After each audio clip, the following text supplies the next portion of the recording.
the Mi 10i. Does it pack enough to derail the OnePlus Nord? Watch on as we answer some of these pertinent questions. The early year smartphone onslaught has begun for 2021, and starting off the blocks first is Xiaomi with its newest mid-ranger, the Mi 10i. Now, going by the name, you'd think this smartphone has a brand new addition to the Mi 10 lineup. And to be fair to Xiaomi, it is. But it isn't a brand new phone. This is essentially a repurposed Redmi Note 9 Pro 5G that launched in China recently. The specs are exactly the same.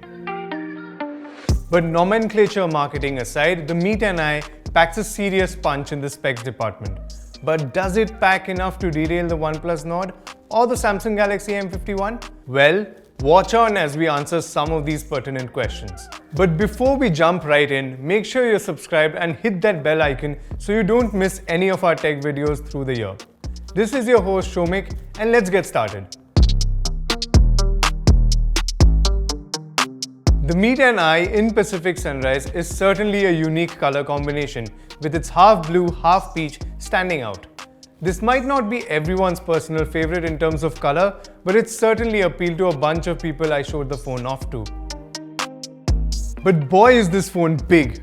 Gamers and regular Netflix bingers will love the mammoth 6.67-inch display, but if you are someone who doesn't have ginormous hands, the Mi 10i will be a handful, especially when you're trying to operate it one-handed.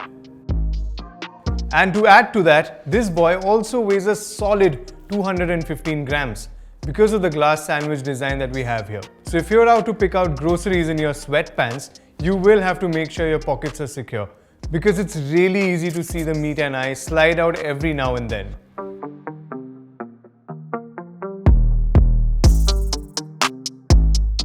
The Mi 10i packs an IPS LCD panel which is plenty sharp and boasts of good contrast levels.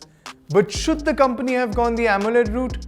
Well, the answer to that question isn't as straightforward as you think it is. Sure, AMOLED panels boast of better contrast levels and generally do better with brightness levels too.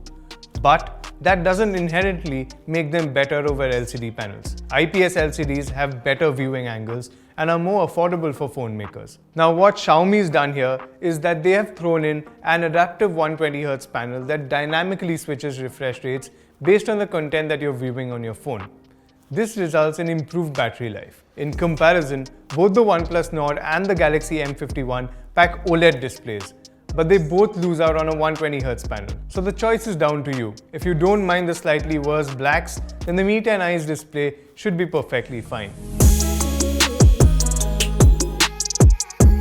The Mi 10i is currently the cheapest phone that you can buy with a 108 megapixel camera. It does have 3 other cameras, but they're mostly just fillers. Now, the Mi 10i uses a 108 megapixel Samsung HM2 sensor, which is basically a slightly inferior version to the HM1 sensor that we saw on the Samsung Galaxy S20 Ultra early last year. Now, this new HM2 sensor uses pixel binning to pump out 12 megapixel shots that are sharp in detail with crisp textures. They also offer natural colors, excellent contrast, and pretty good dynamic range performance as well.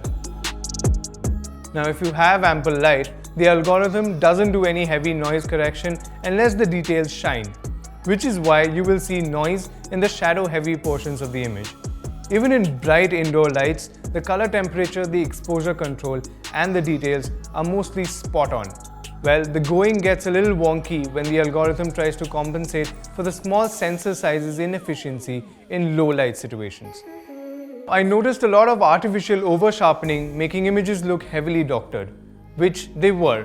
That said, I really like the night mode's ability to retain the real colors and control the exposure well. Now, when it comes to the front camera, the performance is rather disappointing. Now, if you are someone who takes a lot of selfies, I suggest you look at the Galaxy M51 instead. When it comes to video recording, the maximum resolution at which you can shoot at is 4K 30 FPS. There's also no optical image stabilization. Super let down. For videos, the Nord and the Galaxy M51 are your better bets. Now, coming back to the plus points of the Mi 10i, the portrait pictures look fantastic on the Mi 10i with an excellent edge cutout algorithm and good looking depth of field effect as well.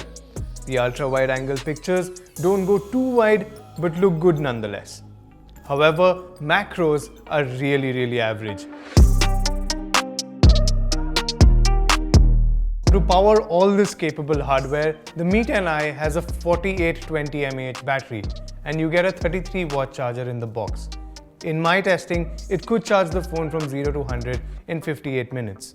Not the best, but definitely among the fastest charging phones out there. And the software offers excellent battery optimization, including adaptive sync on the high refresh rate panel. Now, it's not going to match the Galaxy M51 in terms of sheer endurance, but it does a day and a half without much question. The Mi 10i debuts the Snapdragon 750G chipset, but the OnePlus Nord on the other hand came with a 765G chipset. But there's not much of a difference in terms of performance here.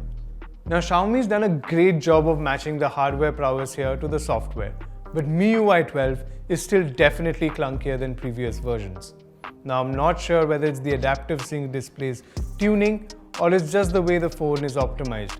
I did encounter micro stutters every now and then during basic navigation between apps. Now, Xiaomi could easily fix this with a prompt software update though, so it wouldn't be right to harp on it too much. That said, if you are considering a Xiaomi device, you have to be mentally prepared for what's now a standard set of annoyances. There's plenty of bloatware on the device on first boot, and incessant updates from Xiaomi's local app store GetApps are very annoying. Thankfully, there weren't too many unsolicited ads that I came across, so it's definitely an improvement over MIUI 11. Now, Xiaomi's got a lot right with the Mi 10i. If camera and gaming performance are on the top of your priority list on buying your next smartphone, the Mi 10i should make you very happy. If you have any other questions about the phone though, feel free to drop them in the comment section below and we'll be more than happy to answer them for you. That's it from me. This is Shomik Sen Bhattacharjee signing off for Mashable India, and you guys have a great start to the year.